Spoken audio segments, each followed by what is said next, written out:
Good morning, ladies and gentlemen. My name is Alo Mohan, and as Justin has said, my topic and report is going to be Thinking Different, Encouraging the Transfer of Knowledge in the Poultry Sector. One of the first things that is important as a farmer, and I'm a poultry and beef farmer who produces just a little over 1 million birds from a greenfield site. As a farmer, I finished formal education at the age of 17. So I want to thank Nuffield for giving me this opportunity to do this report. It meant so much. And because of my sponsors, the FBD Trust, it allowed me to go to many different countries to come back with the best knowledge to improve my own industry. The objectives, ladies and gentlemen, is 1, to identify the blockages of the transfer of knowledge within the poultry industry stakeholders. 2, to outline practical solutions that work in other parts of the world, and 3, to set out a framework and a roadmap to enact these solutions. There is many different stakeholders in every industry, agriculture industry. The poultry industry is no different. We have farmers, consumers, teagasc, Bord Bia, processors, governments and EU. The lifeblood of all of these is because of the transfer of knowledge. There's very little that seems to be known about the poultry industry in Ireland. But let me give you a figure. It is worth €1 billion retail. It employs almost 10,000 people directly, 5,000 indirectly. It is one of the biggest users of Irish grain. It is an integral part of Irish agriculture. An investment in knowledge always pays the best interest. Benjamin Franklin. That is as true today as it was then. One of the first reasons why I went and applied for the Nuffield Scholarship, because I've seen so many blockages in the transfer of knowledge. In 2011, the Food Safety Authority of Ireland decided to do a report on Campylobacter in the poultry industry. It did so without consulting with one of the stakeholders, not one. Since that, we've worked well together. We've sat down, we set up a steering group.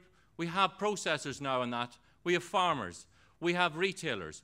We have teagasc and Bord Bia, all working together, all improving the bacteria that's in our chicken and ensuring that we have a better future because of it.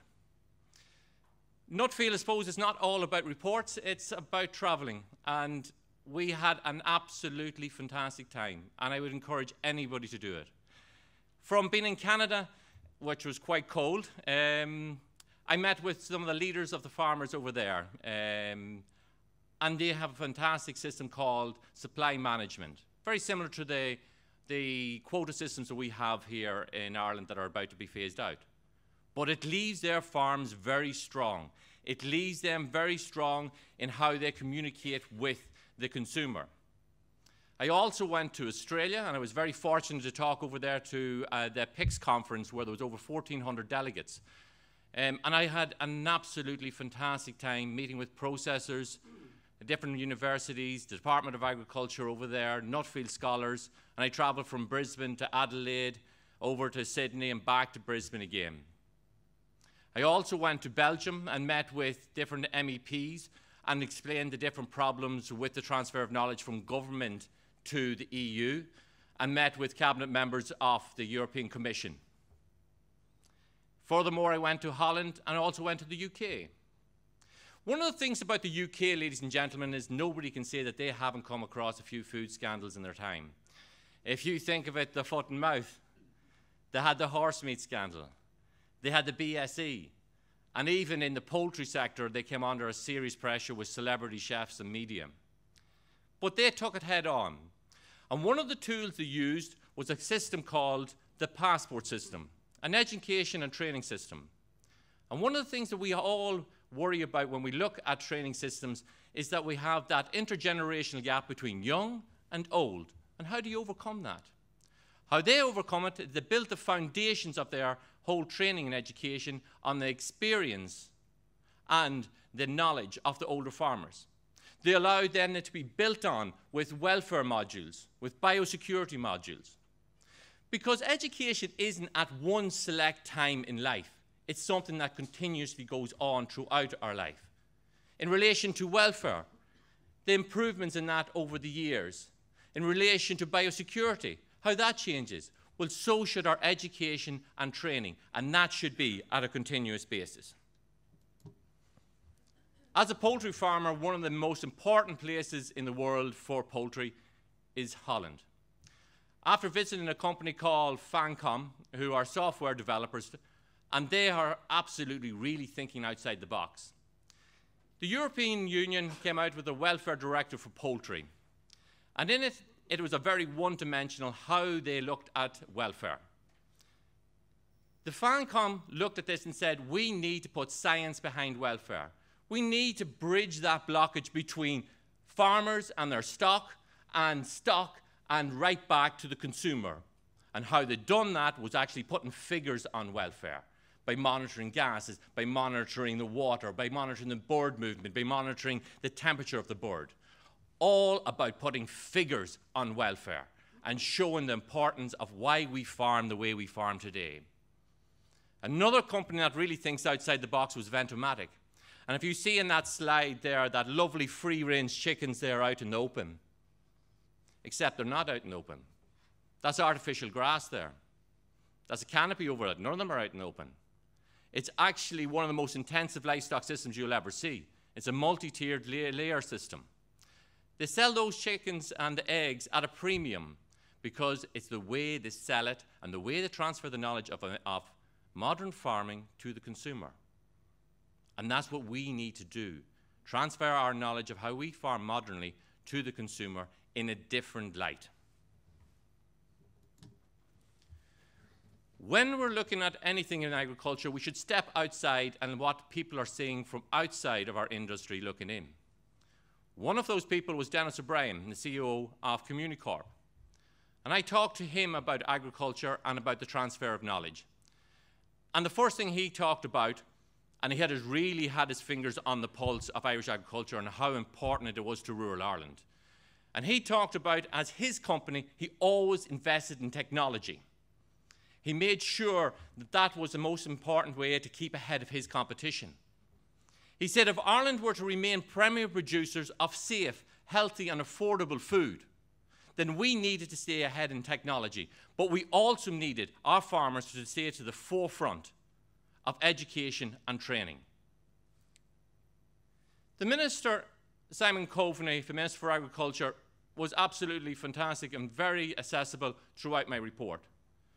But one of the first things the Minister said to me when I was talking to him, he said, Alo, he said, there is only a finite amount of resources for any industry. And we need you to objectify and prioritise what is the most important thing to do. Through Nuffield, we went ahead and we set up a body called the Poultry Council of Ireland, where we had representatives of the processors, the egg packers, veterinarians and farmers.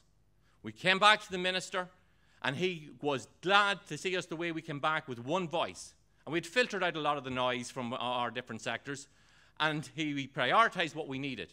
He in turn allowed us to meet all the senior areas of the Borbia, EPA, Chagas, and because of that we have now funding under Pillar 2 in TAMS.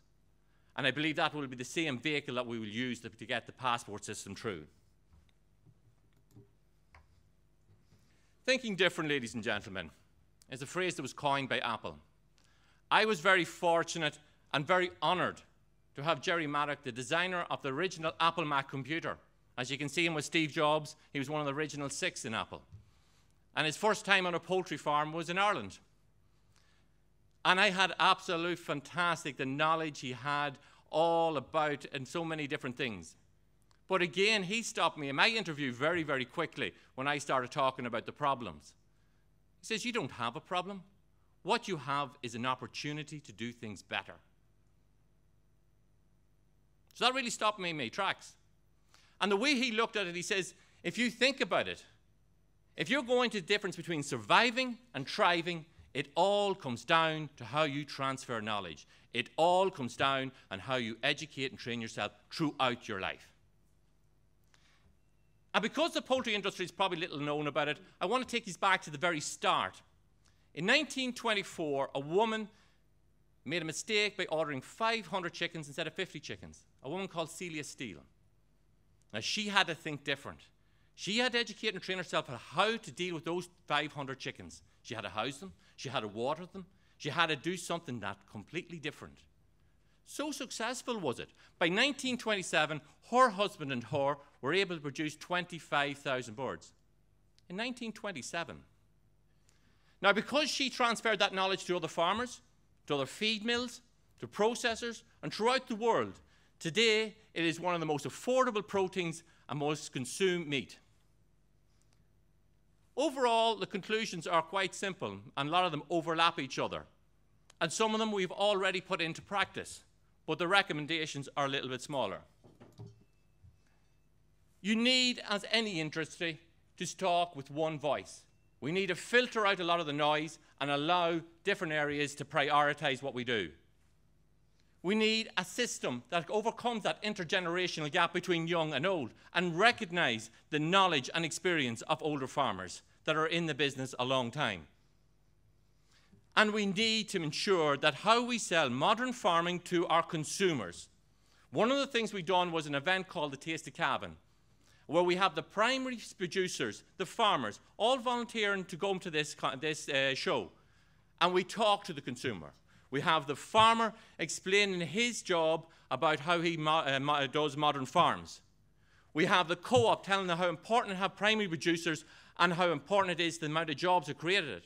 And then we have a tertiary producer, the ice cream man, there handing out the ice cream and saying how important it is to have fresh produce from Ireland. A real farm to fork experience. And we need to get back to that transfer of knowledge. And we also need an advisor within Teagasc in Ireland for poultry. We need to drop the embargo. We need to help our industry. We need a conduit for all of that information, ladies and gentlemen, to make sure that that transfer of knowledge flows. I started with a quote from Benjamin Franklin, and I'll finish with a quote from Benjamin Franklin. Tell me, I forget. Teach me, and I remember. Involve me, and I learn. Ladies and gentlemen, thank you very much.